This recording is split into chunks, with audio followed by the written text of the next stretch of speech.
വയനാട് ചൂരൽമല മുണ്ടക്കൈ ദുരന്തം നടന്ന് 6 മാസം പൂർത്തിയായിട്ടും ദുരന്തബാധിതർക്ക് തങ്ങളുടെ വീട് നിർമ്മിക്കുന്നത് എവിടെയാണ് എന്ന് അറിയാൻ പറ്റാത്തത് ഖേദകരമായിട്ടുള്ള കാര്യമാണ്. പുത്തുമല ദുരന്തബാധിതരെ കോളനികളിലാക്കി പുനരധിവസിപ്പിച്ചതുപോലെ മുണ്ടക്കൈ ദുരന്തബാധിതരെയും 5 സെന്റെന്നും 10 സെന്റെന്നും വേർതിരിച്ച് കോളനികളിലാക്കി ടൗൺഷിപ്പ് എന്ന് പേരും വെക്കാനുള്ള തീരുമാനം സർക്കാർ എടുത്തിട്ടും സ്ഥലമേറ്റെടുപ്പ് വൈകിപ്പിക്കുന്നത് എന്തുകൊണ്ടാണെന്ന് ബന്ധപ്പെട്ടവർ വ്യക്തമാക്കണം. ഓരോ കുടുംബങ്ങൾക്കും ചുരുങ്ങിയത് 50 ലക്ഷം വിതരണം ചെയ്യുകയും പുനരധിവാസ പ്രവർത്തനങ്ങൾ ദുരന്തബാധിതരോട് കൂടി ആലോചിച്ചതിന് ശേഷം അവരുടെ അഭിപ്രായങ്ങൾ പരിഗണിച്ചതിന് ശേഷം മുന്നോട്ട് കൊണ്ടുപോകണമെന്ന് ചീഫ് സെക്രട്ടറി മുമ്പാകെ ആം ആദ്മി പാർട്ടി വയനാട് ജില്ലാ കമ്മിറ്റിയുടെ നേതൃത്വത്തിൽ രേഖാമൂലം അപേക്ഷ സമർപ്പിച്ചിട്ടും ഇതൊന്നും പരിഗണിക്കാതെ മുന്നോട്ട് പോകുന്നതും ദുഃഖകരമായിട്ടുള്ള കാര്യമാണ്.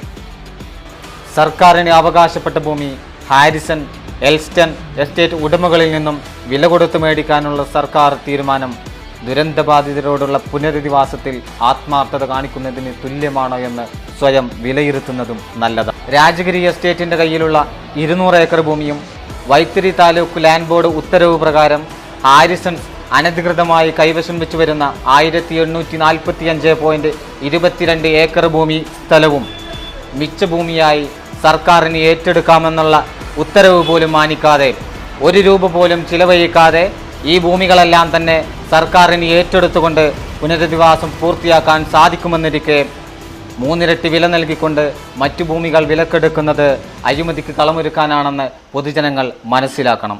സ്ഥലം നൽകിയാൽ സൗജന്യമായി വീടുകൾ നിർമ്മിച്ചു നൽകാൻ തയ്യാറായിക്കൊണ്ട് സന്നദ്ധരായിക്കൊണ്ട് നിരവധി സംഘടനകൾ രംഗത്ത് വന്നിട്ടും അതിൽ ചിലതൊക്കെ സർക്കാർ ഫയലിൽ സ്വീകരിക്കുക ചെയ്തിട്ടും യാതൊരു നടപടികളും സ്വീകരിക്കാതെ ദുരന്തബാധിതരോട് നീതി പുലർത്താതെ മുന്നോട്ട് പോകുന്ന ഈ സമീപനം തിരിച്ചറിയൽ അനിവാര്യമാണ്.